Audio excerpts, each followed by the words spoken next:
timing. I'm not gonna have it on a screen or anything like that. When it comes to time on the first minute, I'll chime in on over the speaker. And then on the 6th minute as well, I'll be mentioning over my microphone as well. And then at 7 minutes as well, that also will be mentioned over the microphone. I'm Kamal. I'll be a adjudicator for this round. This is going to be a silent round. There will be no oral edge. Afterwards, you only find out how you did at the breaks announcement. All right. There's somebody from the committee. Are you actually a panelist here, or are you just here? Hello, committee member, speak up. He's live streaming, I believe, the debate. Sorry? I believe he's live streaming the debate. Oh, he's live streaming the debate. Okay. Yeah.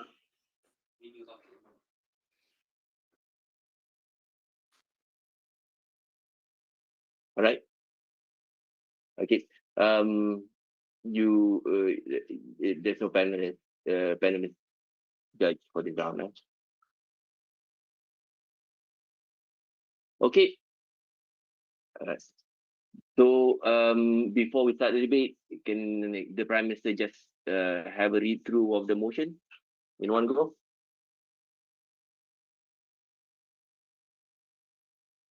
Just read through the motion. Oh, yeah. Just read it. Yeah. I need to pull it out.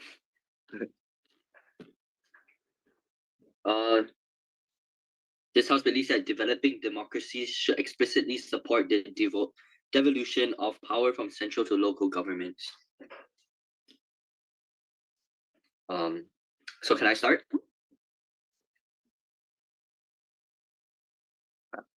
Yes. Hang on for a minute. My pen decided it's going to run away. Oh, okay. This is why you have pencil. Okay. Yeah. I'll be starting my speech in 3, 2, 1. Before presenting my main argument, I first like to go through our case setup. So our characteristics and how we characterize developing democracies is A, we say that they're very volatile and they're just formed. So we say it might be difficult to handle practical problems because they're developing right now. B, we say that there are many urgent things to be established to take a look at health, care policing, ensuring no corruption, and making sure that crime rates go down. C, we'll say that most developing democracies have support from big Western democracies like USA or UK, especially if they are in a place surrounded by non-democratic countries. For example, Israel, a democracy supported by the US, which is surrounded by a sea of monarchs. We say that because of the support from these Western democracies, we say that they already have a very clear unified goal of what they want their country to be in most cases. So we say that democracy is still what unites the people together, and it still hears the people's and the public's opinion. Now, lastly, what does explicitly support looks like in this debate? We say it looks like when a need arises, they adopt this model of devolution.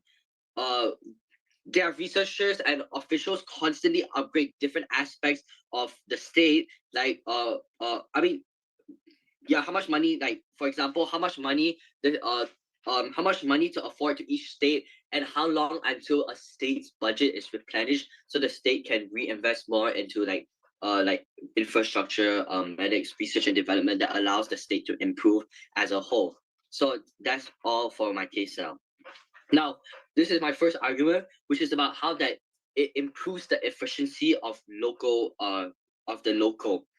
What we mean is that we say that basically we want the central government to only focus on macroeconomics, and we want the local to focus on micro, because we say that when a central government helps the state, we say that it oftentimes we say that oftentimes states of developing countries have geographical features like landslides, and they all have different problems that need to be addressed differently. For example, one state could be known for its landslide, but another state could be known for its floods. And so we say that because of this, there needs to be two different solutions to actually solve these natural disasters because they're not the same thing. They're completely opposite. And we say that because of this, we believe that it's better if the local government actually focuses on these problems and solve it by themselves, because we say that when a central government makes something or tries to help, we believe that it's in the best interest of all the states and not a single individual state. And so because of this, we believe that if the central government wants to do this, we say that it won't really benefit or be efficient for each individual state, because like for one example, we've already brought in natural disasters. They're all different, so different solutions need to be made and not only one broad solution to help all the states.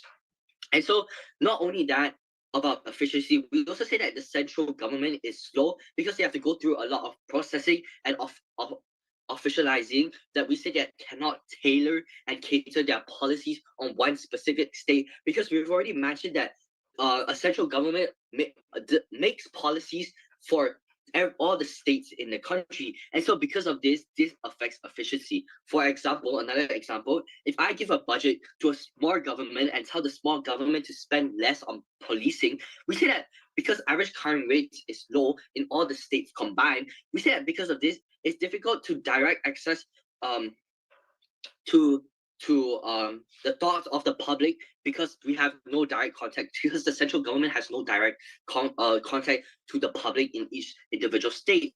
So we say that, meaning the crime rates don't go away, because although the average crime rate of states is low, this still means that at least one state still has a crime rate while the others do not. And because of this, by spending less on policing, this does not benefit that one state that still has crime rates, because there's still a lot of criminals. And by spending and funding less on policing, this means that crime rates will not go down, which would not benefit that one individual state. Which is why we believe that bringing in by not bringing the central government and actually allowing the locals to actually handle it themselves, we think that they'll know best on how to use the fundings, because we believe that they know their country the best, since they themselves know their country the best compared to the central government, because the central government is monitoring all these states. We believe that they won't be able to make the best solutions and the best effective solutions for each individual state, because they don't know, like, for example, the economy and stuff like that, or how the crime rates happen, like the example I've given you. And because of this, we believe that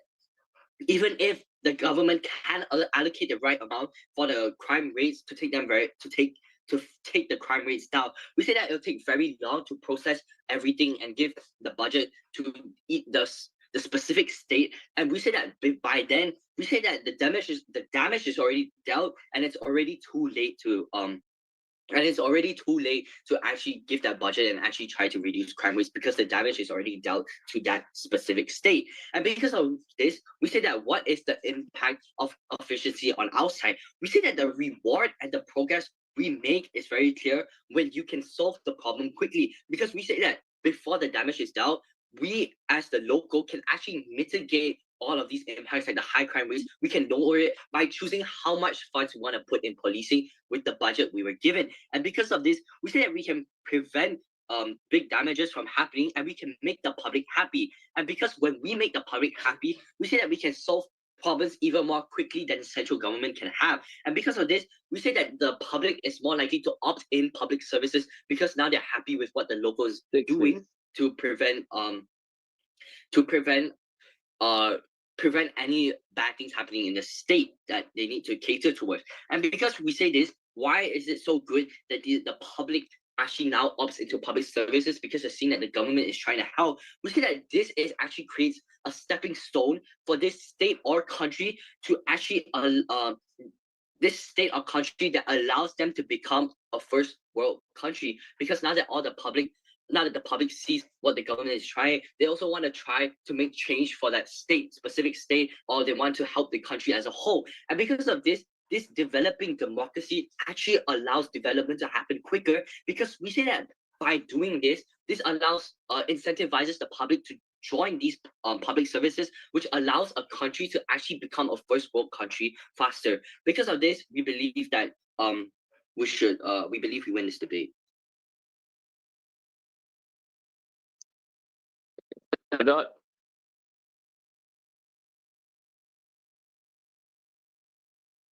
To begin the debate on the side of the opposition, may I invite the leader of opposition to take the floor? Give me a minute. I'm rearranging my papers.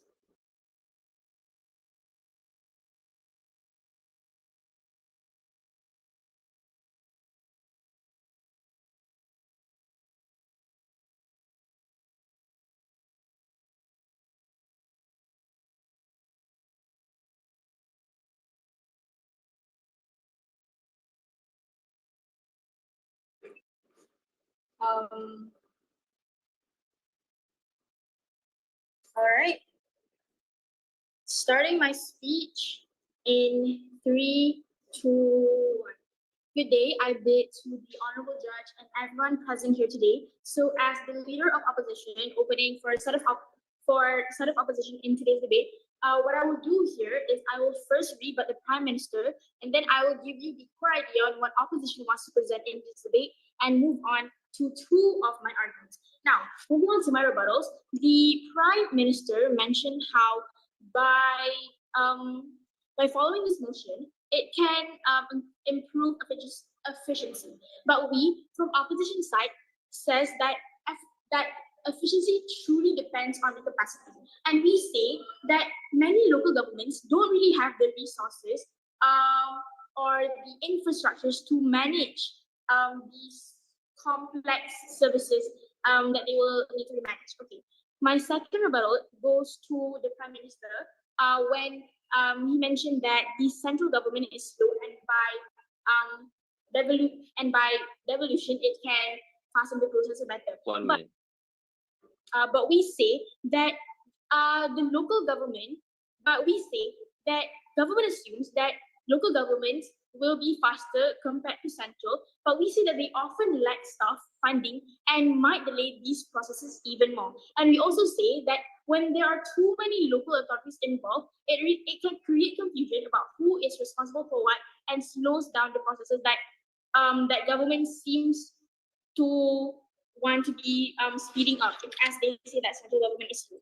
Now, moving on to my speech, I want to present the core idea of what we from side of opposition wants to present today. Now, we say that in developing democracies, the risk of devolving power outweighs the benefits, as weak institutions, the uneven local capacity, and the fragile unity make such that the centralization is dangerous and will be disabling. Okay, now moving on to my first argument under the headline that it is a threat to political stability. Number one, it can fuel separatism, meaning that in developing democracies, national identity is still often fragile as it is still developing, especially let's say in Malaysia, where it is multi-ethnic and multi-religious. Now, devolution can unintentionally empower separatist or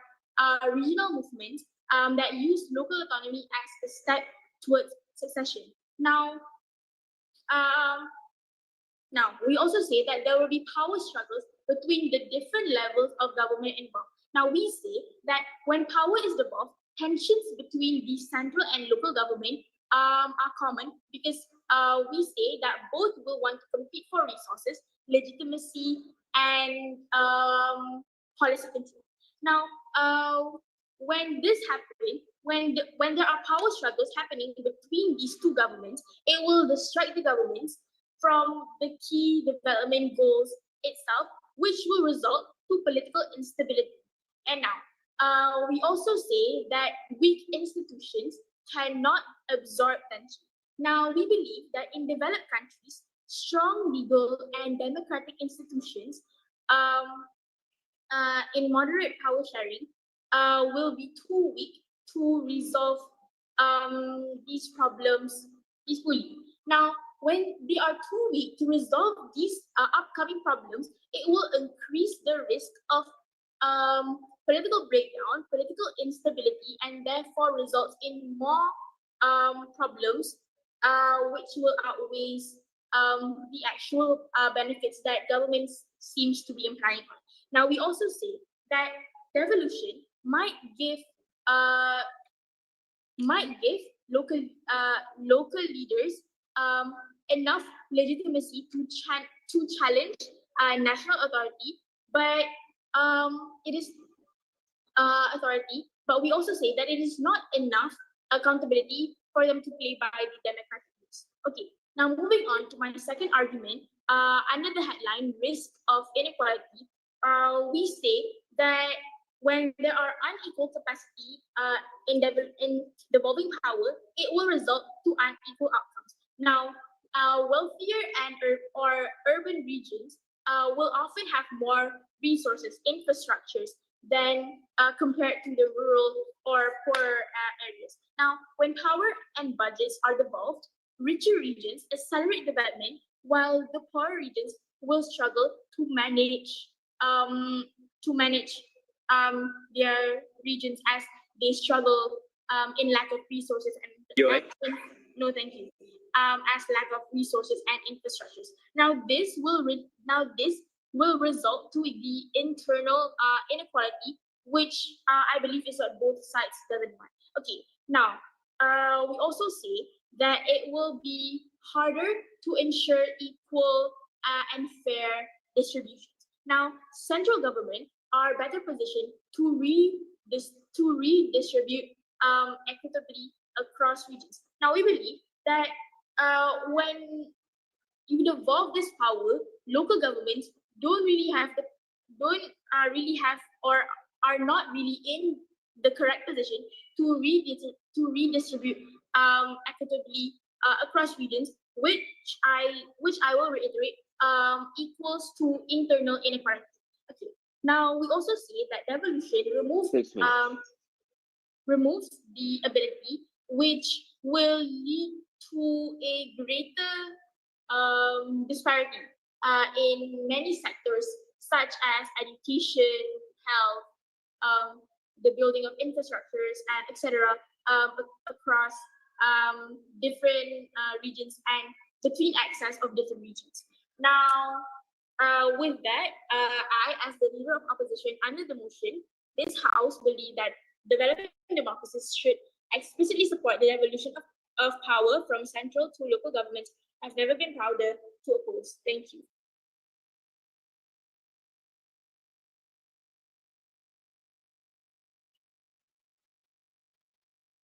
Thank you, Leader of Opposition.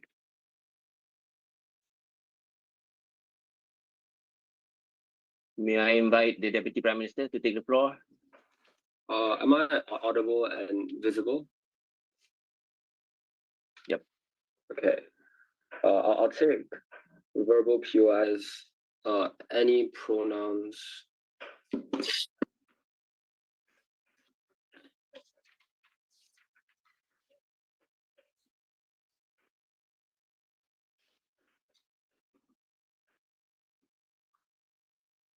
I know we like to talk in floating ideals and use out of this world analysis, but at some point we have to ground ourselves beyond this fairy tale world and talk about what actually benefits practically the state of this the state of this developing democracy. We think it is very simply the devolution of power, which allows us to be more efficient, cater to the individual needs, and succeed into a first world country. I want to frame a few things at the top of this speech.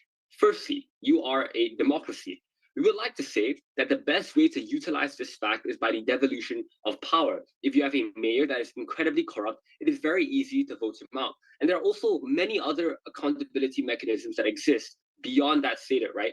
You can have reports of how you're spending your budget allocated by the central government, right? And if it's wrong, probably going to be voted out. And transparency, by the way, is very important in democracy. Secondly, if there is huge inefficiency within this local government and you're not appealing to the people, dissatisfaction arises through protests, rallies. All of this suggests to us that the central government can extract some power beyond these smaller states should the devolution of power not go very well for reasons like corruption and things like that, right? So I just want to go ahead to our mechanism. Why do we support this devolution? We explained to you the problems of a developing democracy, which was it had very volatile problems because it was just up and rising. Like a lot of things aren't set in stone. For example, the policing mechanisms, whether or not you have divisive natures or like people have different views, all of this might lead to some sort of conflict. Or secondly, there are urgent things to be established, right? You need to establish healthcare within certain local sectors. You got to see maybe there is a geographical condition in one that leads to like a not good hygiene and uncleanliness, which is why you need to put more effort into like medical R&D for this specific local government. That won't happen on their side because when the central government is burdened with handling so many states, the process of extracting information within each local state takes a lot of time. That time costs human lives, real lives being lost either to natural disasters where you cannot respond fast enough, or to widespread diseases or crime rates. All of this suggests to us it's far better to leave it in the hands of the local government. So how does this mechanism actually function?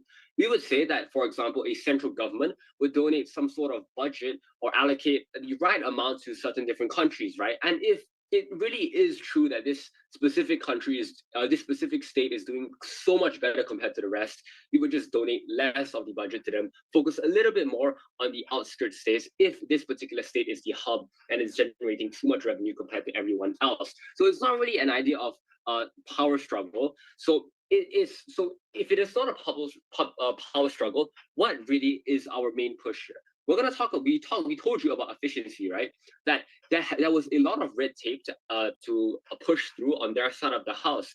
If efficiency is a wash and you don't buy that, let's compare. Which is more important, efficiency versus accountability, right? In both of our best cases, where efficiency exists and accountability exists, we provide an active, actual benefit that allows people to appeal to the public. On their side of the house, yes, you are accountable, but there is no point of that if you being accountable stems from you wanting to appease to the public. Will you do that better? What is the impact of this observation? When we can appeal to the public by us being incredibly efficient and like responsive to their needs, that suggests that the public is very helpful and is likely going to build trust with the public. Trust is very important. If your government makes a wrong decision at some point, maybe not striking a deal with another country or closing trade when you shouldn't have, the public is still going to stick by you, not cause turmoil, protests, or maybe usurp you from the throne, because they respect you and trust you from all of the efficient responses that you've made throughout the past. So that has a very long-lasting impact throughout your term as the politician of this state, right? So on our side of the house, we would repurpose the capital or the time and effort of this central government into the global stage, right? So like before, the central government was too busy focusing on different internal state affairs, things like problems that were endemic to this nation. But now with this devolution, they have more time and effort to focus on their appearance on the global stage, trying to join things like the IMF, right? So if you are South Africa, maybe you want to focus more on having a trade with the Gulf states, right? And that is important because the reason why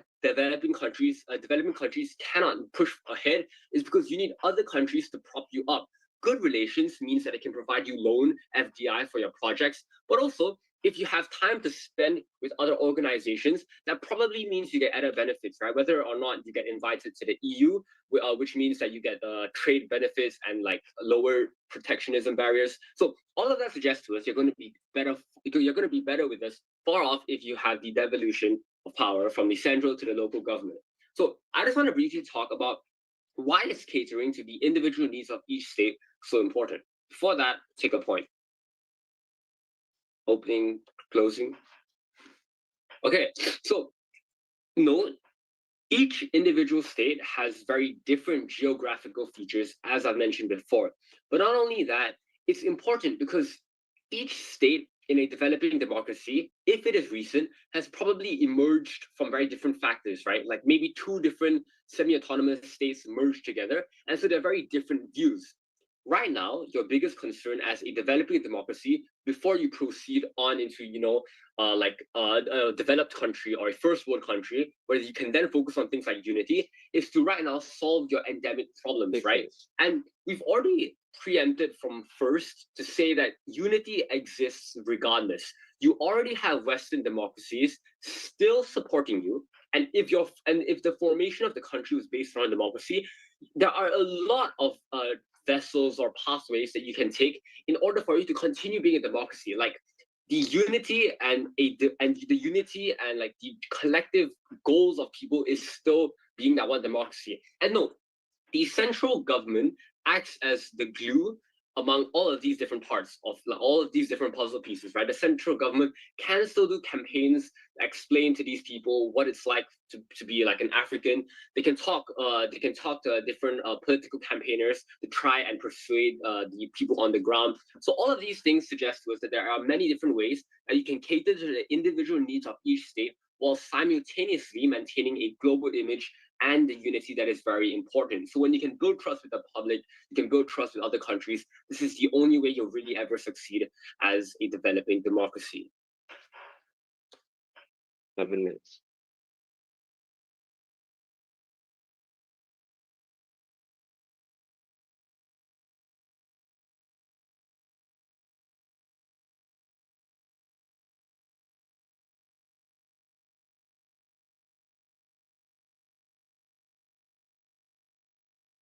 Okay, assuming that was the end for the Deputy Prime Minister, may I invite the Deputy Opposition Leader to take the floor.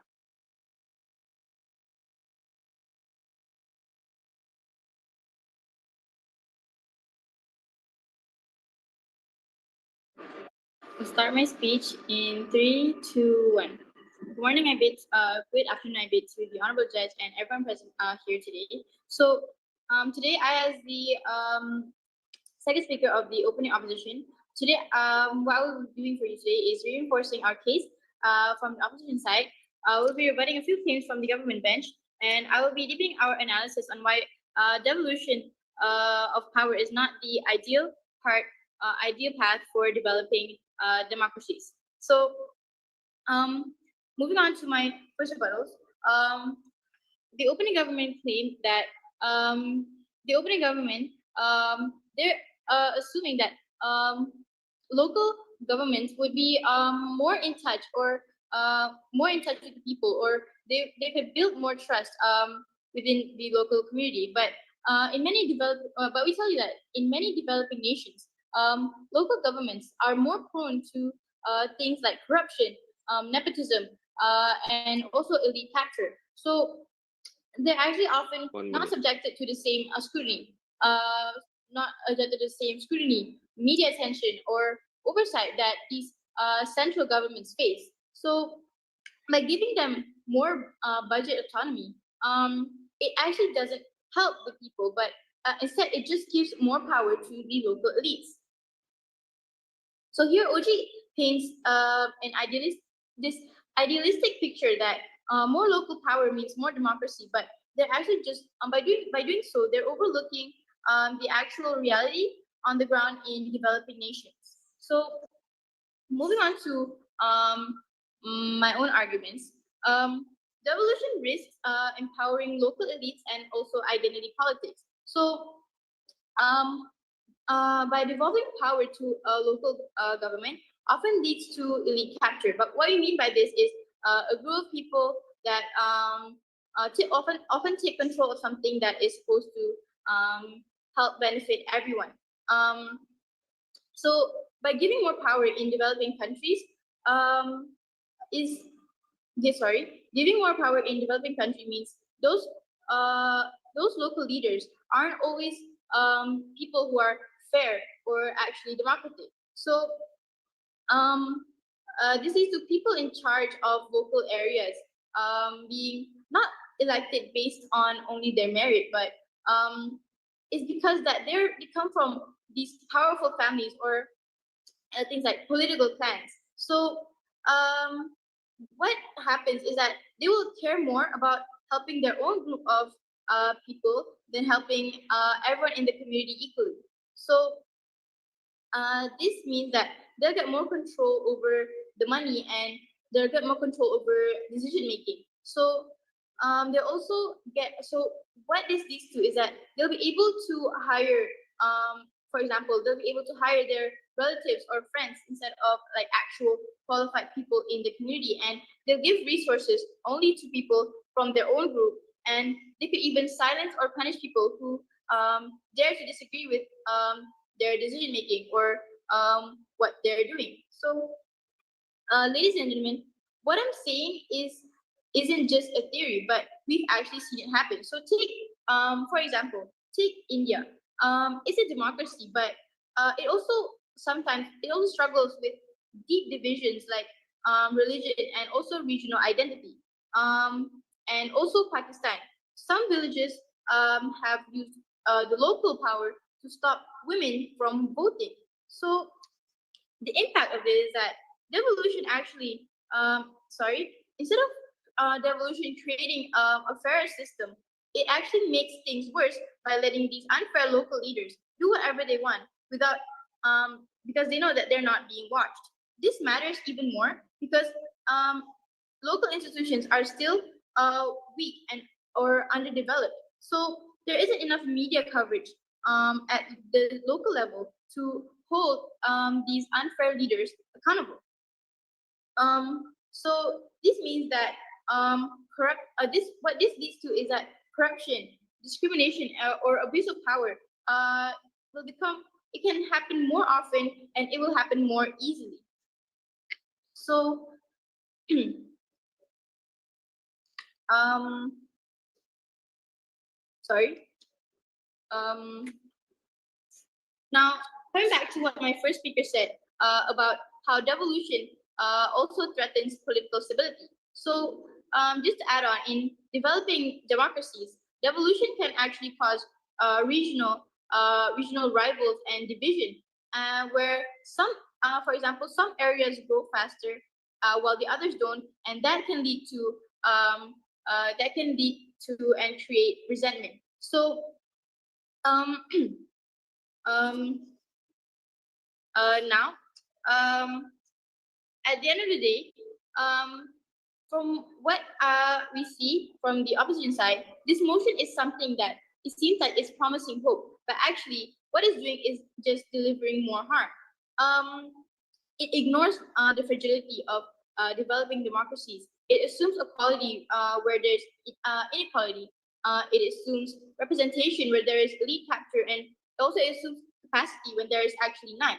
So we on the opposition bench, we say that if we care about equity, accountability, and national or local progress, then power must stay central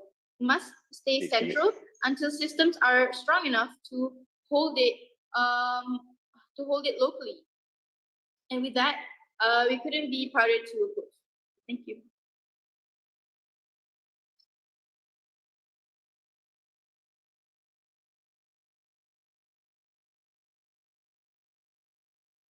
Am I audible and seen? I hope this. Yeah, sorry, hang on a bit. I'm just sorting out my notes. All right, cool. Just give me a moment. Thank you.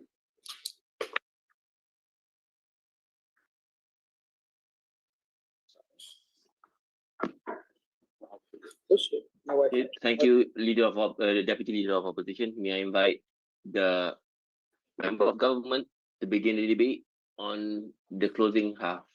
All right, cool.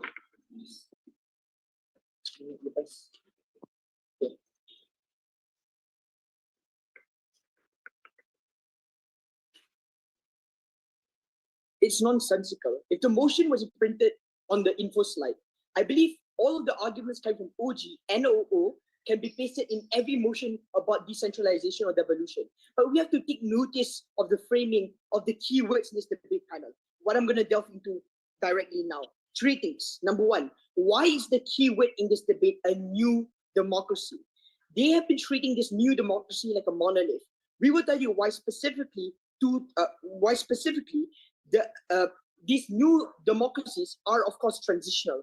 But because of that, there are a lot of like different and diverse aspects when it comes towards like this democracies in and of itself. It's not a monolith like they've been saying. Why? There's 2 things. Number 1, we have to take notice that it's probably multi-ethnic or multiracial. That is to say, there are different marginalized groups within these communities who oftentimes are neglected when central power comes into an order, because these groups that are because the central power are oftentimes burdened with a lot of things One and minute. cannot really cater to specific like niche groups within these countries. But secondly, these are individuals who are oftentimes don't have any sort of political contact towards democracy because they have been living under a system that has dictated and shackled them for so long. We will tell you why specifically. We recognize all of the points coming from OG, prove to you why exactly we are empowered the individuals on the ground. Secondly, why elected leaders more likely to be more like competent or more efficient. These are individuals who are elected by the people who have been stuck in a dictated system by them for so long. So these individuals are probably leaders that they oftentimes trust and more oftentimes put their trust into because that is what, under the context and under the pretext of this being a democracy. Thirdly, then, no budget is a nonsensical argument coming from any opposition bench. Two reasons why. Number one, we are oftentimes supported by the IMF. Or second, we are oftentimes supported by Western democracies because oftentimes these democracies or any sort of like outside party act as a peace negotiator, as a third party contract to contract this to become a democracy or to give power towards the people in and of itself. To reduce, and those are the individuals that reduce the hurdles for you to fulfill your legitimization to become a democracy in the first place. So they can't bring any of that up unless they can talk about efficiency, which will also prove to you. Testing the impacts of the microeconomic argument coming from government by proving to you it is not just like earthquake or it's not just about geographical location, it is about the economic ecosystem that exists in countries. But secondly, why are people on the ground much more empowered to be there in the first place, considering it is like multi-sectional. Rebuttals then, two things towards the opening half to prove it. It's simply out of this debate. Number one is the separatist ideology they want to bring. It exists within a vacuum. Why would secession happen? Considering panel, two things. One, the reason why this is more likely a democracy is that the people were sick of being stuck in a system that dictated their being for so long. So more often than not, the people on the ground are the ones who are most likely going to push out this revolution, to push out this to become a democracy in the first place. So people are much more coordinated. But secondly then, most importantly, these are individuals who you as a government on our side given power for them to have the autonomy, for them to have their agency to do the things that are more catering towards their local needs and towards their location. So you're more likely then going to revolutionize, considering your government is already catering towards you by providing you the power and leverage that you already need. So it's a completely nonsensical argument coming from them. Second, about nepotism. This is also nonsensical because there is no analysis to prove to you why, to the extent you have that power or when you have that political dynasty, considering your political power is rather new, considering you are a transitional and new democracy. Seems to neglect this, but we'll prove to you why is it comparatively better. Number one, since you're a transitional democracy and since your power is separated towards your local leaders are able then to provide more accountability because your community within close proximity can call you out if you're doing any sort of bullshit or if you're doing any sort of thing, because those individuals are the most closest and proximate towards you, so you're more likely to follow them. But the second layer towards this is that you're more likely then to be heard or hearing of your people, because these people are individuals who have trusted you and elected you to be part of the democracy, but neither same part towards this. If these people don't like you, they just don't vote for them for the election. It's nonsensical. I don't get it. But you're more likely then going to be harder on the comparative to combat all of these things if it's central, because there are so many bureaucratic hurdles the average citizen simply cannot go through. Substantive then, 2 points. What did OG say in this debate that will be wrong? They said, some states will be geographically different. Yes. And they have earthquakes, so they're more likely to be adaptive and respond towards that. I don't see the correlation with that. Second, they said, you can unlock some benefits because you're not more concerned about the state. I'm going to tell you why analytically this works on our side. Number one, there's more resources towards central state. I'm going to directly clash with LO on this. If we were to follow their paradigm, we're more likely going to be stuck in that centralist system where all resources are diverted into that specific area, and more likely than not, people are going to migrate towards this area and cause over fluctuation because of the fact that these individuals then view that this capitalistic city or this central city is much more dominant. Rather, when you separate that power, you give the autonomy agency for individuals within those specific states or within those specific areas to do what is necessary within their economic ecosystem, not just geographical. That is to say, beforehand, for example, in Kerala, India, when power was devolution, their HDI increased exponentially. Or in the Medellin in Colombia, when investment was made specifically on their tech and infrastructure, on their transportation, because this is something that they themselves specialized at. Those kinds of things are what makes you have more autonomy agency to revolutionize, to uplift your economical situation within those areas. The budget then is much more like catering towards these specific niches. That what is the impact of this major? You're able to foster better economic momentum because of the economic momentum, able to do some innovation towards these areas. You're more likely then going to cause these areas to have more power over themselves. That is to say, you get entrepreneurship. So then, what is more likely then, you're going to empower these states to become more driven in this very centralized economic system. So people are less likely to migrate, and people are less likely to be more empowered on our side of the house. Second, the crime burden was simply too high to take. We want this to improve to where people would trust in the system better because they are more empowered, because they're given power towards that.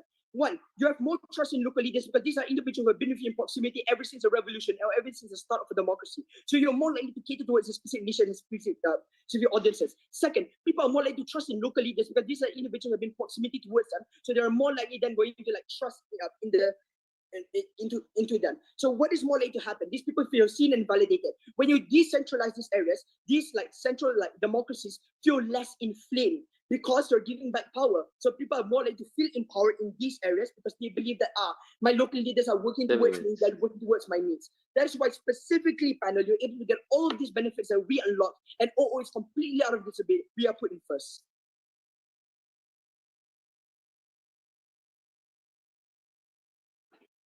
Sorry for swearing, by the way.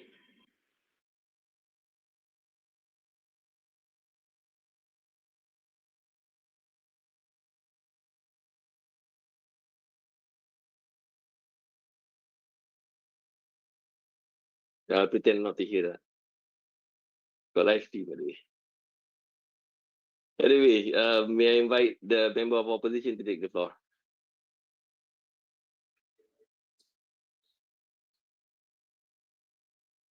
Am I audible? Yeah. Okay.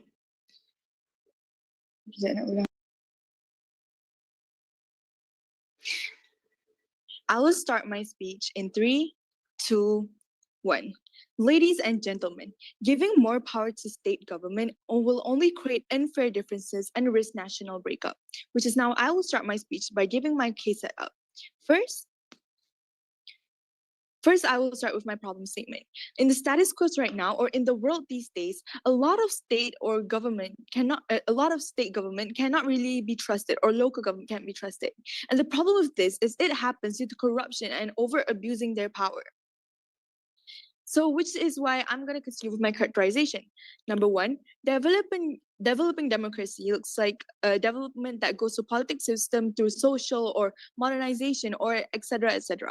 And the devolution of power from central to local government, it looks like passing down of power from central government to state government by giving about, for example, 50 to 75% power, even though some state leaders can't even be trusted.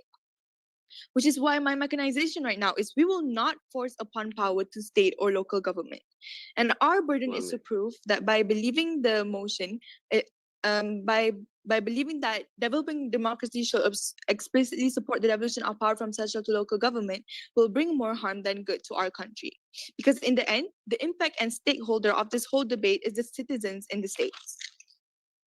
Now, I will go to my rebuttals.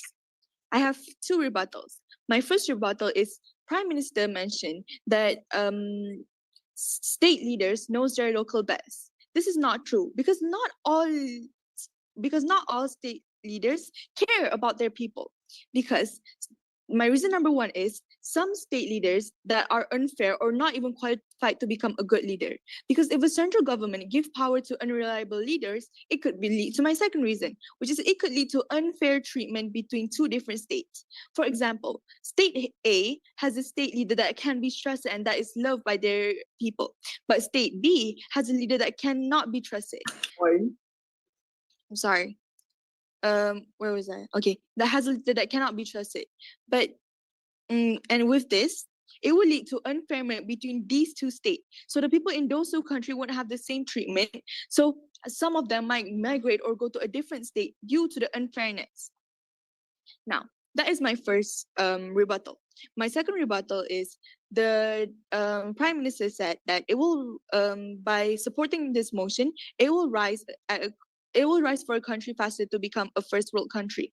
But this is actually not true, because reason number one, dividing power too early makes it easier for corruption. I feel like the government doesn't really talk much about how corruption can happen even more, or the chance of corruption happening is way more higher to states government. So when dividing power too early makes it easier for corruption to spread everywhere. My second reason why is because strong central control is needed to clean up all the corruption first. And my third reason why is, what if a poor state can't provide healthcare or education? Like DPM have said, when when people get injured from, for example, a disease or sick, they say that healthcare would be good healthcare in states would help them. But what if it's a poor state that can't even provide healthcare or education? I will explain that more in my argument later. Now, my fourth reason why I talk about this rebuttal is because developing democracies are too weak to handle so much decentralization. Now I will go on to my argument. I have two arguments. My first argument is some states will fail badly. Why is it true? Number one, not all state leaders are honest or skilled or have a qualification to hold that power, like I've said before. And state leaders or some state leaders may abuse their power due to corruption. As I said, government didn't really talk about corruptions at all. My second reason why is it true is some states have very little money or resources. Then how would they make money? Due to natural resources. Like, yeah, of course you will get money from the central government, but is it enough for you to create your own money for the economy of the country? Okay,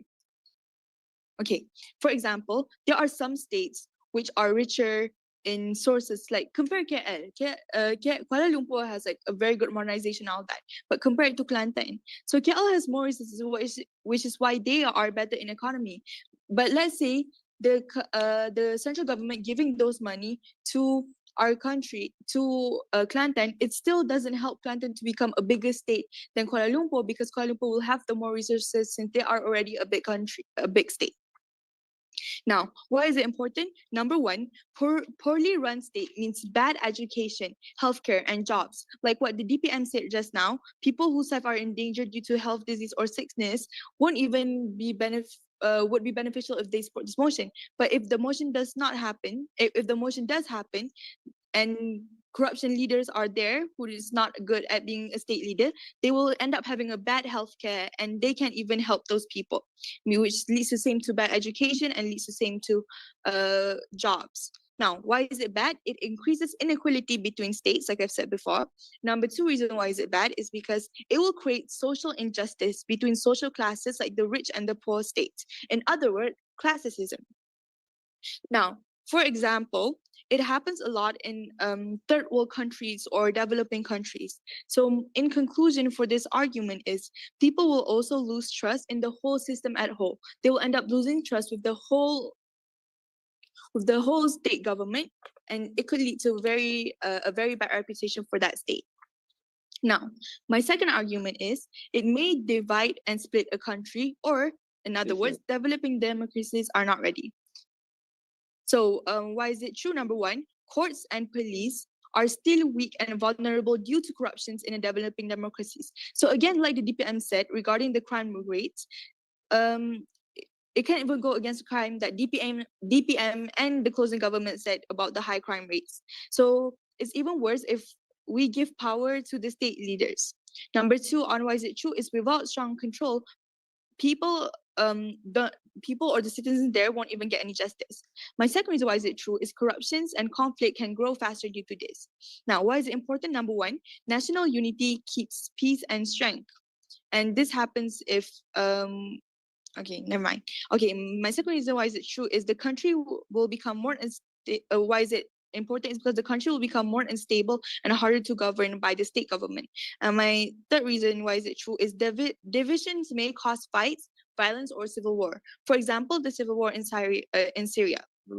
Now, why is it bad? Number one, a war hurts and affects everyone negatively. Number two, the country will lose global respect and strength. And number three, foreigners who live in our country won't even be happy and will represent a bad image. And Number three, it will increase inequality. So in conclusion, I've given you a complete and detailed case setup, 2 arguments and 2 rebuttals.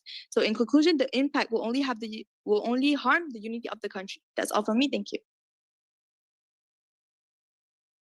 Thank you, member of opposition.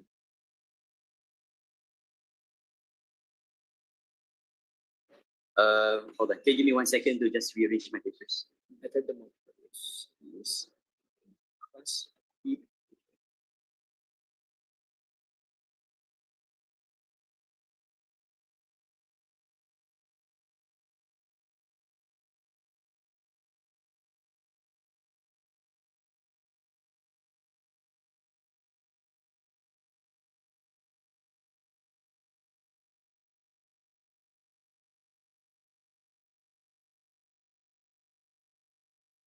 Okay, am I audible and clear?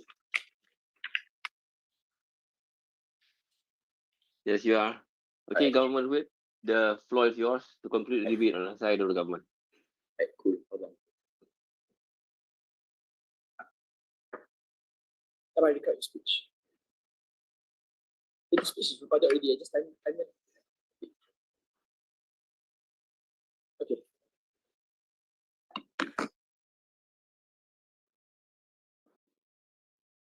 I think we can already say that opposition, it doesn't even understand what this debate is actually about, right? But I'll give you a few reasons why later. 2 simple things to this debate. Number 1, responding to systematic flux coming from their case. Number 2, comparing ourselves with our community, why the winning goes to CG, right? But before that, let's take a look at what the contingency is on OG and on OO and C and OO and CO, right? Okay. First, let's take a look at OO. Why does OO completely lose this debate from the get-go, right? We think it's fairly simple.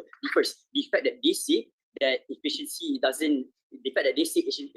depends on the capacity, and the fact that they talked about how essentially there is going to be division and how there's going to be power struggling and there's going to be tension and political instability. We think that is a point in which they don't understand this debate, right? Because why? First, we have to realize panel that the lack of mechanization rather than how essentially you're able to gain this division and gain this like political breakup is quite flawed at best, right? Why do we say this? We say this because the fact that we don't think that division is bound to happen. It's like likely to happen. The fact that on outside house we're able to actually represent the vast majority of people who are underrepresented, right? For instance, these minorities in like South Africa, for instance, who have just been in Zulu, who have just been like opened up from these like from these structures. We think that this is something that is really, really like better on outside house, and they can't take it. Right? But then secondly, that on the whole idea of political instability, they talked about how essentially these central governments and these local governments are going to compete among themselves to build their country to become better. We don't think that is necessarily a problem, given the fact that central government will always have a place within the country. Like the only thing that happening into this debate is that this central government is going to increase more power towards local governments, so that these petty things or these issues that are happening within society or within these democracies right now are able to actually be solved faster with more efficiency at the end of the day, right? But that's secondly that they also talk about how essentially there's going to be a risk of polarization or there's going to be a risk of inequality, right? Why do you think this is not essentially a problem, and why do you think that even if this is the case, we don't think it will be that bad? Number 1, we think that inequality is going to be far worse on your side house for a few reasons. First reason, the fact that you're not able to cater towards the majority of individuals, the fact that your government is only based on one sole centralized institution, we think that that's really bad. Why? The fact that you have individuals who are in a minority that can't be catered towards to in the most efficient manner, we think that this can only be done when you have a local government that actually knows what certain regions need, what certain regions are actually about. Like Aryan said, some regions are more tech related, some regions are more agricultural related. This is something that side of OO and CO does not understand at all, right? But then secondly, that let's take a look at what CO said, right? I think what CO said was fairly simple. The first, they suddenly bring out how essentially corruption and the abuse of power is going to happen. And they also said the same thing like OO lah. They said national breakup is going to happen, but I already took that down just now, right? But why is corruption and the abuse of power essentially like not that important, and how it doesn't necessarily happen into this debate, right? The first, we think that the mechanization background and how essentially corruption does happen is quite lackluster. The fact they don't tell us what's the actual incentive for these people to suddenly abuse their power within these democracies, they don't tell us that. But secondly, that let's take a look at why this corruption is not likely to happen, right? The first, the fact that these individuals are not elected by the fact that these individuals that are leading these local governments are not elected by the central government, right? You have to understand this. The central government only distributes resources towards these local institutions, meaning to say the people that are elected for these local institutions are elected by the people. What does this mean? This means the people within those local regions, within these local states, for instance, like Kelantan or Kuala Lumpur, like CO says, these are the people that say, hey, we want to vote for this person. Why? Because we think that this person can actually can capacitate what we need, right? And why do we think that the example given by CO is very ineffective? The fact that they talked about how essentially in outside the house you're gonna have countries like Kelantan being disproportionately inequality, like disproportionately like put left behind. Right? We can just focus on their side house. Why do we say it? Okay, let's take a look at Kelantan and Kuala Lumpur in a world where it was a centralized government. Why do you think it would be bad?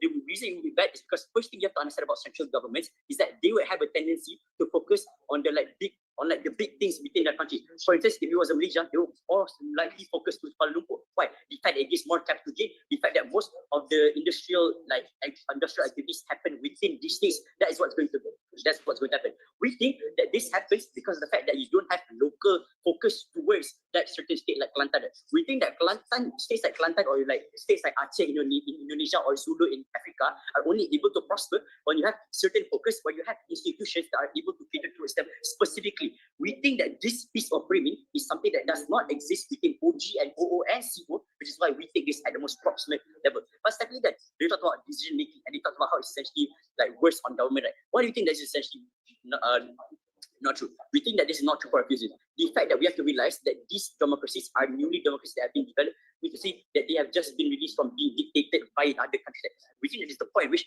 these leaders or these people within these local institutions that are leading these governments are actually understanding, are actually people who understand what's going on and actually know what should be catered towards that, right? For instance, if all states were to get 5 million ringgit, maybe some states would cater more towards healthcare, maybe some states would cater more to agriculture, maybe some states would cater more to education. That's how it works. We think that this is hard for you. This is something that is quite circumstantial for it to happen on opposition, given the fact that government itself already going through a lot of things, given the fact that they are newly built democracy, right, and they're trying to develop. These are things that are like going to obviously just burden the government, right? Okay, now why do we bring over OG theory? Number one, we think that OG's case and their arguments were extremely unnuanced. Why? Because we think that specifically they don't tell you why it's proximate towards like a traditional democracy. And why did they say about and number two, they also talk about how they want to unlock macroeconomic benefits, right? But they also talk about how essentially just this only happens because some states have geographical differences. But we think that that's still the fact they give lack of mechanization and they don't actually tell you why specifically are these like earthquake examples so important. We don't think that somehow the benefits are as magnified as they put you, right? But we already proven to that essentially in our member speech. Right? But exactly that, what we have been giving you, the union structural analysis on how essentially specific economic ecosystem and niches, for instance, like how some states are more like catered towards agriculture or some states are more catered towards tech, really proven to essentially these types of places are then able to receive the compensation, are then able to receive the resources that they so desperately. This is something that cannot exist or is hard for you to like make exist on side of opposition. And the fact is, right, on panel, side of opposition has never actually given you a clear alternative or a clear mechanism as to how they're able to upgrade the situation. The only thing they tell you is that, hey, this is bad, without any like mechanization. And secondly of that, they don't even tell you what's the clear alternative, what's the clear pushback or the counter mechanism towards that. We don't think that creates that deep, like this bit, right? We don't think they will do that. Now, two reasons we win. Number one, on the whole idea of efficiency, and number two, on the whole idea of scale. Why do we win in terms of scale? The fact that we're able to like impact the vast majority of individuals within this democracy. And then number two, on the whole idea of inequality. We think that inequality or like equality is better on our side of us, given the fact that A, you're able to cater towards the majority of individuals who have been disenfranchised, and then B, on opposition, they don't give you a clear counter mechanism. And we think if they came in with, it will be too late and it can't be carried. Side with CG and side with SAS. Thank you. Yep, right on the 7 minutes. So to conclude the debate for this round and for the preliminary rounds of the tournament proper, may I invite the opposition whip to take the floor. Can you give me a minute to rearrange my notes? You sure? You sound like you're in a car.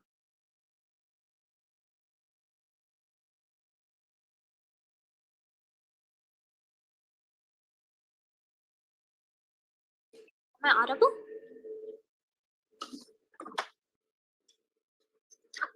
Hello? Yeah. Okay.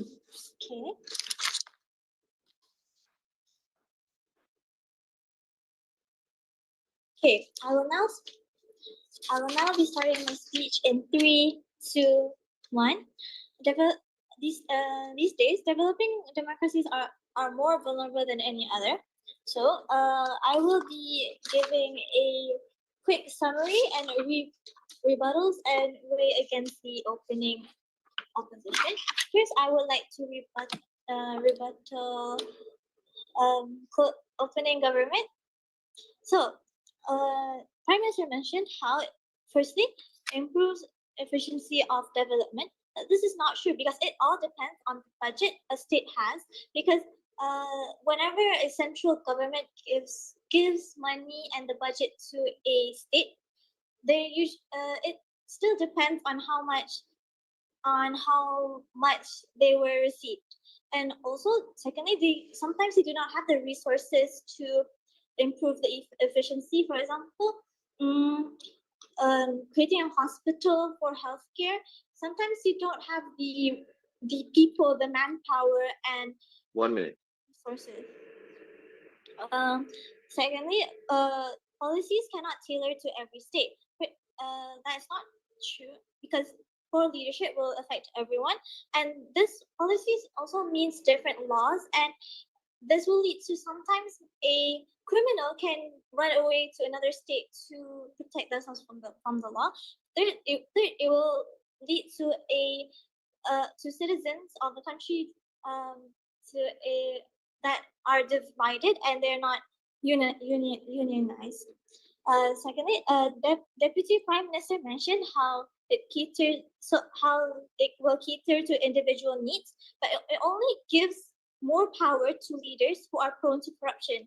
Because remember, we are a developing democracies. Usually, developing democracies means the people are also just starting out, so they also want to get all of the money they can, and so it's right to assume that the money that they want, that the leaders usually would want a lot of money for themselves.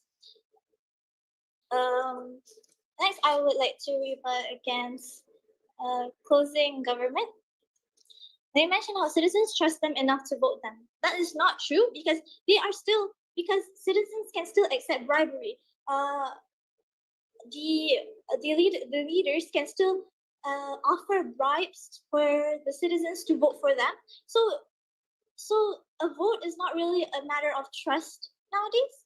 And remember, this is a developing democracy, which means the citizens are also just starting out, and they also would want a lot of money too. Next, we can still see, and secondly, we can also see it happen a lot right now because it doesn't even matter whether you are a developing democracy or not, because we can see this happen in other countries, other countries where bribery happens a lot.